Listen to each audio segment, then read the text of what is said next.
শনিবার রাতে অমাবস্যা পূজা উপলক্ষে শ্রী শ্রী ত্রিপুরা সুন্দরী মায়ের নাট মন্দিরে অনুষ্ঠিত হয় ভক্তিমূলক গান ও ধ্রুপদী নৃত্যের আসর হয়।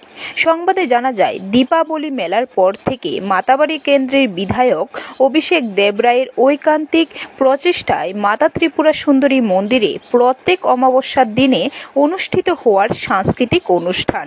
মঙ্গলবার ছিল বাংলা বছরের প্রথম অমাবস্যা, তাই এই দিনটিতে বিশেষ পূজা ও মহাযজ্ঞ অনুষ্ঠান হয়। তাছাড়া প্রত্যেক অমাবস্যার নয়, মঙ্গলবার গভীর রাতেও একটি মহিষ বলি দেওয়া হয়। অমাবস্যা পূজাকে কেন্দ্র করে মাতাবাড়িতে পুজো দিতে আসেন রাজ্য চিফ সেক্রেটারি শ্রী। তাছাড়া পুজো দিলেন কাকরাবন শালগড়া বিধানসভা কেন্দ্রের বিধায়ক জিতেন্দ্র মজুমদার, বাগমা বিধানসভা কেন্দ্রের বিধায়ক রামপদ জমাতিয়া।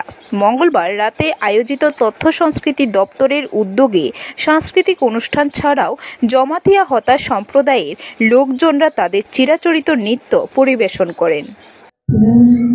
আমাদের এখানে তো প্রতি মাসের অমাবস্যাতেই নিশি পূজা হয়।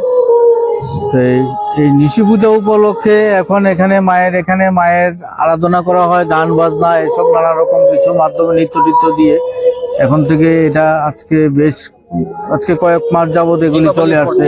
দীপাবলির পর থেকে এখন চলে আসছে। ব্যুরো রিপোর্ট, খবর ত্রিপুরা।